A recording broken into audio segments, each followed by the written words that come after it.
जिला हालचाल आज रही नयागढ़ जिला तथ्य देइछन्ति आम नयागढ़ संवाददाता विश्वनाथ प्रताप पट्टनायक और उपस्थापन मु महेश्वर साहू।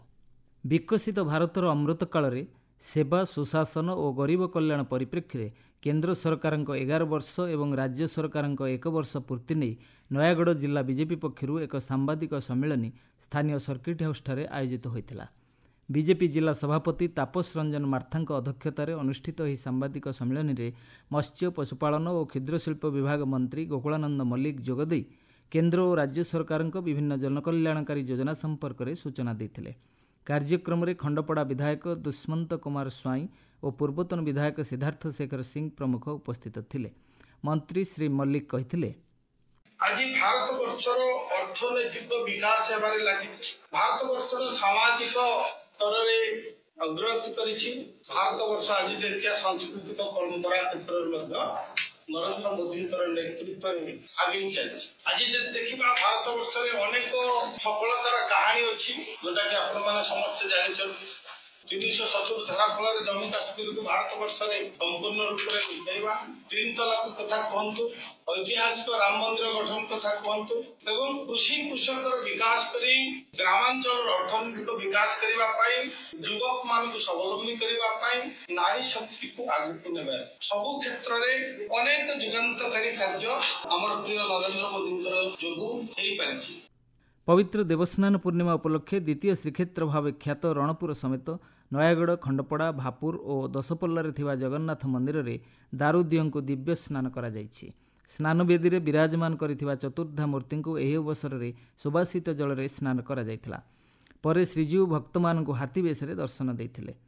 कवि सम्राट उपेन्द्र भंज भाव और शब्दर सौदागर से कोटी ओडिया हृदयर सम्राट अटंती बोली कवि साधना और सिद्धिपीठ नयागढ़ जिला नुआगाँ ब्लॉक मालीसाही ग्राम में उपेन्द्र भंज साहित्य और संस्कृति परिषद आनुकूल्य अनुष्ठित भंज जयंती समारोह में यही मत प्रकाश पाई। ଏହି ଅବସରରେ କବିଙ୍କ ଆରାଧ୍ୟ ଠାକୁର ଶ୍ରୀ ଗତୀଶ୍ୱର ମହାଦେବଙ୍କ ମନ୍ଦିର ପ୍ରାଙ୍ଗଣରେ ଏକ ମନୋଜ୍ଞ ସାରସ୍ୱତ ସମାରୋହ କୃଷ୍ଣଚନ୍ଦ୍ର ସାହୁଙ୍କ ପୌରୋହିତ୍ୟରେ ଅନୁଷ୍ଠିତ ହୋଇଥିଲା। ବୌଦ୍ଧିକ କାର୍ଯ୍ୟକ୍ରମରେ ଦଶପଲ୍ଲା ବିଧାୟକ ରମେଶ ଚନ୍ଦ୍ର ବେହେରା, ପ୍ରବୀଣ ସାରସ୍ୱତ ସାଧକ ତଥା ଗବେଷକ ଡକ୍ଟର ପ୍ରେମାନନ୍ଦ ମହାପାତ୍ର, ବିଶିଷ୍ଟ ସାହିତ୍ୟିକ ପୂର୍ଣ୍ଣଚନ୍ଦ୍ର ମହାପାତ୍ର, ନାଟ୍ୟକାର ବିଶ୍ୱନାଥ ମହାପାତ୍ର ପ୍ରମୁଖ ଅତିଥି ଭାବେ ଯୋଗଦେଇ ଓଡ଼ିଆ ଭାଷା ଶାସ୍ତ୍ରୀୟ ମାନ୍ୟତା ଲାଭ କରିବା କ୍ଷେତ୍ରରେ ଭଞ୍ଜ ସାହିତ୍ୟର ଅନବଦ୍ୟ ଭୂମିକା ରହିଥିଲା ବୋଲି ମତ ଦେଇଥିଲେ। जिलास्तरीय समीक्षा बैठक जिला परिषद सम्मेलन कक्ष में अनुष्ठित हो जाइछि। मुख्य अतिथि भाव राज्य समवाय मंत्री प्रदीप बलसामंत जोगदे सरकार विभिन्न योजनार सफल रूपायन उपर गुरुत्व देते। जिलार विभिन्न विभाग को आसीथिबा सरकारी सहायता सठिक भाव विनियोग करने से परामर्श देते।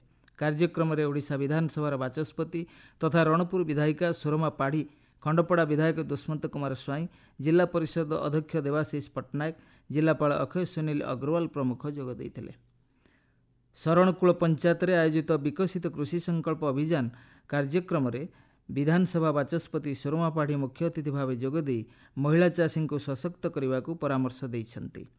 वैषयिक ज्ञानकौशल उपयुक्त प्रयोग द्वारा महिला चाषी माने आत्मनिर्भरशील हो पारिबे बोली से मत देते। शिशु श्रमिक निराकरण सचेतनता रथ जिलापाल कार्यालय ठारे मत्स्य पशुपालन और क्षुद्रशिल्प विभाग मंत्री गोकुलानंद मल्लिक द्वारा उद्घाटित होता।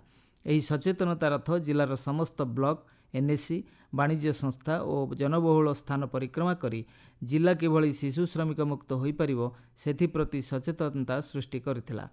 नयागढ़ पौर परिषद पक्षरु बेबर्तापल्ली कल्याण मंडप ठारे प्रधानमंत्री आवास योजना संपर्क में एक कर्मशाला आयोजित होता।